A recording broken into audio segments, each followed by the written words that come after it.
Patuloy na umaaray ang mga consumer sa taas ng singil sa kuryente. Kaya naman patuloy din ang mga protesta laban sa umano'y unexplained charges ng mga power distributor.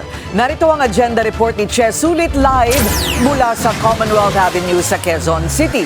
Che, ano naman ang panawagan ng mga ralista?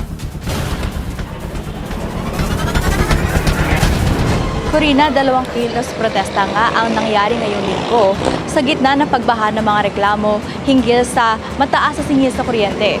Ayon sa mga grupo, hindi na dapat sinasalon pa ng mga ordinaryong Pilipino ang tila unexplained charges mula sa mga power company. Ano po, grabe.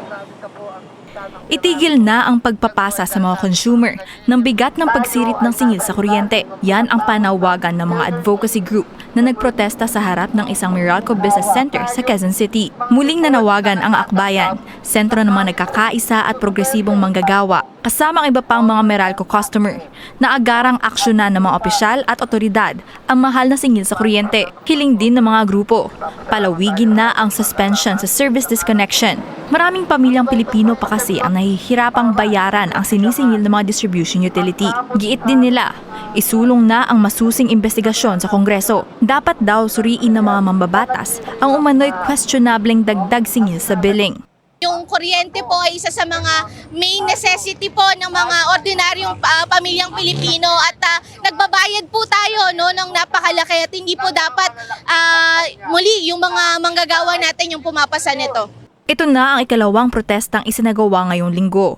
Noong Martes, naglunsad din ng demonstration ang Power for People Coalition, isang network ng mga grupong nagsusulong ng clean and affordable energy para sa lahat.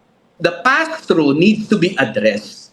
Okay? Yung reliance sa fossil fuel na pinapasa lang sa atin, decision ng mga korporasyon that puts in peril yung economic na kalagayan ng ating mga kababayan needs to really be addressed. Yun yung pinakasusi dito. Pinunteriya din ni Arances ang pagpalya ng mga power plant na nagdulot ng rotational brownout sa ilang bahagi ng bansa. Inimbestigahan na ito noong June 2021 sa panahon ni then Energy Secretary Alfonso Cusi. Ang the last administration ni Cusi are saying or alluding to na merong economic sabotage issue dito. So, those investigations need to be submitted and need to be transparent. Ano ba ang resulta ng lahat ng investigasyon na to? So, kaya natin nire-reiterate na dapat itaas yung penalty ng mga unplanned shutdowns na yan. Una nang sinabi ni ERC Chair Francis Saturnino Juan, expected nang dadami ang reklamo ng mga consumer dahil sa mataas na singil sa kuryente nitong mga nakaraang buwan. Paliwanag niya, posibleng ang nagtulak pataas sa electricity rates ang mas malakas na demand sa gitna ng limitadong power supply. Dagdag ni Juan, patuloy na minomonitor ng ERC ang electricity rates at ang mga pass-through cost na sinisingil na distribution utilities sa mga consumer. Binigyang diin din niya, hindi lamang Meralco ang apektado, kundi mahigit 140 distribution utilities sa buong bansa. Nananawagan din ang akbayan, sentro at mga Meralco consumer ng mas matibay na proteksyon laban sa sobrang taas na singil sa kuryente sa gitna ng idineklarang National Energy Emergency ng pamahalaan. Umaasa ang mga grupo sa tulong ng congressional probes, makakamit ang pananagutan. Maisusulong din ang makatarungang singil para sa mga consumer.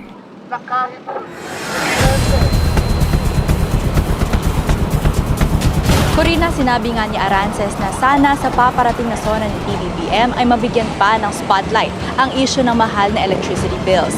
Kailangan na rin daw paigtingin pa at isulong lalo ang pag-shift sa renewable energy sources. Balik sa iyo, Corina. Maraming salamat, Che Sulit, nag-uulat live mula sa Commonwealth Avenue sa Quezon City.